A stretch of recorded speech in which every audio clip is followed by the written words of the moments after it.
अफगानिस्तान पर तालिबान के कब्जे के बाद वहां फंसे भारतीय नागरिकों को निकालने का सिलसिला जारी है।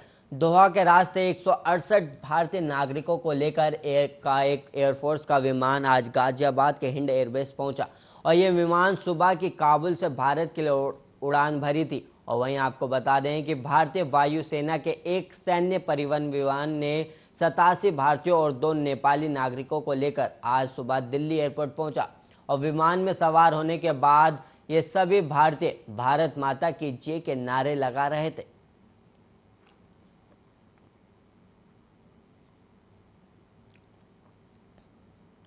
टोक्यो ओलंपिक गेम्स में कुश्ती पदक वीरों का शुक्रवार को पतंजलि योगपीठ में स्वामी रामदेव ने स्वागत किया है और वहीं स्वामी रामदेव ने कुश्ती पहलवान बजरंग पुनिया, रवि दहिया के साथ साथ और भी पदक वीरों को पतंजलि योगपीठ का ब्रांड एम्बेसडर बनाएंगे। और वहीं कुश्ती पहलवानों ने आचार्य कुलम में पढ़ाई कर रहे छात्र छात्राओं से अपने अनुभव भी शेयर किए। ओलंपिक गेम्स में मेडल जीतने के बाद पूरे भारत में इन पदक वीरों का सम्मान हो रहा है। ऐसे में योग गुरु स्वामी रामदेव कहाँ पीछे रहने वाले थे।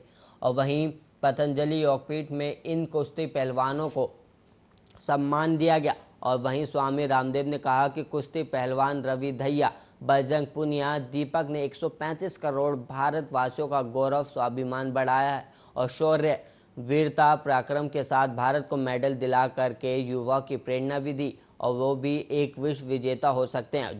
जो हमने सम्मान किया, उसके साथ साथ हमने आगे पतंजलि और रुचि सोया के इन पदक वीरों को ब्रांड एम्बेसडर के तौर पर आगे लेकर आएंगे ताकि और भी युवाओं को प्रेरणा मिल सके और वो भी कुश्ती के माध्यम से भी वर्ल्ड सेलिब्रिटी हो सकते हैं और वो भी ब्रांड एम्बेसडर हो सकते हैं। ये भी हम काम पतंजलि योगपीठ की ओर से करेंगे। स्वामी रामदेव ने कुश्ती पहलवानों को गुरु मंत्र देते हुए कहा, आगे भी ये पहलवान देश के लिए गोल्ड मेडल लाएंगे।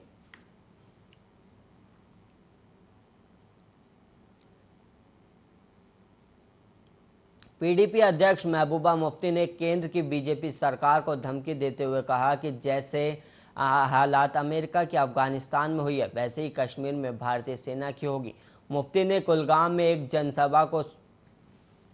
जनसभा में कहा कि अफगानिस्तान का हवाला देते हुए कश्मीर में भी ऐसे ही उलटफेर की चेतावनी देते हुए अमेरिकी सेना जैसे हालात होने की बात कही। केंद्र सरकार पर कश्मीरी लोगों के आवाज़ दबाने का आरोप लगाते हुए महबूबा ने कहा कि सरकार इम्तिहान ना ले और कश्मीर को लेकर अपनी नीति को बदलकर वाजपेयी के दिखाए रास्ते पर चलकर दोबारा जम्मू कश्मीर का विशेष दर्जा वापस लौटाकर जम्मू कश्मीर समस्या का समाधान ढूंढने के लिए दोबारा सभी पक्षों से बातचीत शुरू करें। कांग्रेस की तारीफ करते हुए मुफ्ती ने कहा कि कांग्रेस ने इस मुल्क को बचाए रखा, गलतियां उनसे भी हुई लेकिन देश को एक रखा। लेकिन पिछले 6-7 सालों में जो कुछ देश में हो रहा है उससे यही लगता है कि बीजेपी हिंदुस्तान के टुकड़े टुकड़े करना चाहती है।